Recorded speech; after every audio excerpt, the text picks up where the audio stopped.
গরমের কারণে রাজধানীর বিভিন্ন হাসপাতালে রোগীর চাপ বাড়ছে। এ নিয়ে খবর নিয়ে যুক্ত হচ্ছেন সহকর্মী ফাল্গুনী রশিদ।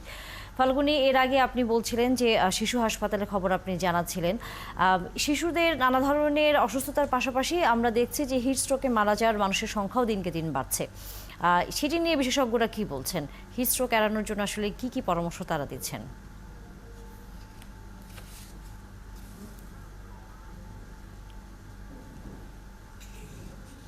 তানিয়া, কিছুক্ষণ আগে আমি ঢাকা শিশু হাসপাতালে ছিলাম। সেখানে কিন্তু দেখেছি যে নিউমোনিয়া, চর্মরোগ এবং পানিবাহিত যে ডায়রিয়া বা টাইফয়েড এইসব রোগ নিয়ে কিন্তু শিশুরা বেশি ভর্তি হচ্ছেন। বিশেষ করে নিউমোনিয়ার যে রোগীগুলো রয়েছে, শিশু রোগী, তাদের অবস্থা খুবই জটিল এবং গরমের কারণে কিন্তু শ্বাসকষ্ট বেশি বাড়ছে। এবং চিকিৎসকরা বারবারই বলছেন যে খেয়াল রাখতে হবে দীর্ঘ সময় যেন কেউ রোদে দাঁড়িয়ে কাজ না করে, বা করলেও যখন পানি পিপাসা যদি নাও পায় সেক্ষেত্রে বারবার মনে করে পানি খাওয়া বা ছায়ায় আশ্রয় নেয়, সেই বিষয়গুলোতে লক্ষ্য রাখতে হবে।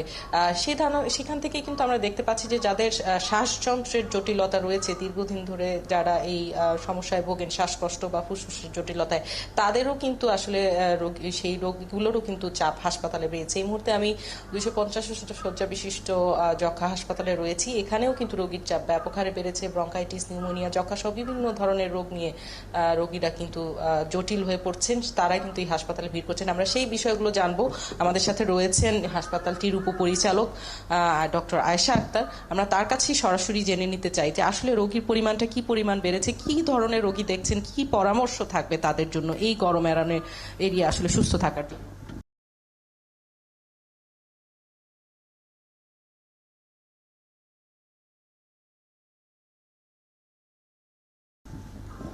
ধন্যবাদ। যেহেতু এখন গরমটা অনেক বেশি, যার জন্য ইদানিং কিন্তু বেশ কিছুদিন ধরে 7-10 দিন ধরে যদি বলি, আউটডোর রোগীর সংখ্যা কিন্তু অনেক বেশি। সাথে 3টে রোগী ভর্তি থাকছে। বেশিরভাগই ঠান্ডা কাশি নিয়ে আসছে, শ্বাসকষ্ট, যাদের আগে থেকে অ্যাজমা ছিল, সিওপিডি, তাদের বেড়ে যাচ্ছে। কারণ এই গরমে কি হচ্ছে, ঠান্ডাটা লেগে যাচ্ছে। যারা ঘেমে যাচ্ছে, ঘামটা কিন্তু সাথে সাথে মুছে ফেলতে হয়। ঘামটা বসে কিন্তু বাচ্চাদের, বয়স্কদের বেশি ঝুঁকিতে থাকে, তাদের ক্ষেত্রে কিন্তু নিউমোনিয়াটা বেশি হচ্ছে। এবং সবারই ঘরে ঘরে জ্বর, ঠান্ডা কাশি হচ্ছে। সেক্ষেত্রে সবাই খেয়াল রাখতে হবে, এই গরমে ঘামটা একদম বসে যেতে দেওয়া যাবে না। সাথে প্রচুর পরিমাণে পানি খেতে হবে, কারণ পানি কিন্তু তাপমাত্রাটাকে নিয়ন্ত্রণ করে, বডির তাপমাত্রাকে।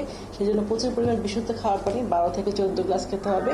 সাথে যখন এই যে গরম আর ঠান্ডা, এসিতে যখন থাকছে আবার বাইরে যাচ্ছে, তখন কিন্তু গরম, সবকিছু মিলে কিন্তু তারতম্য ভেরিয়েশন হচ্ছে। এই কারণে কিন্তু উচিত হলো যে একটা নর্মাল পরিবেশে ঘরটাকে রাখা এবং সুস্থ সুন্দর ঘরটাকে রাখা, যাতে বাচ্চারা বাইরে যখন বের হচ্ছে ঘেমে গেলে ঘামটা যেন মুছে দেয়।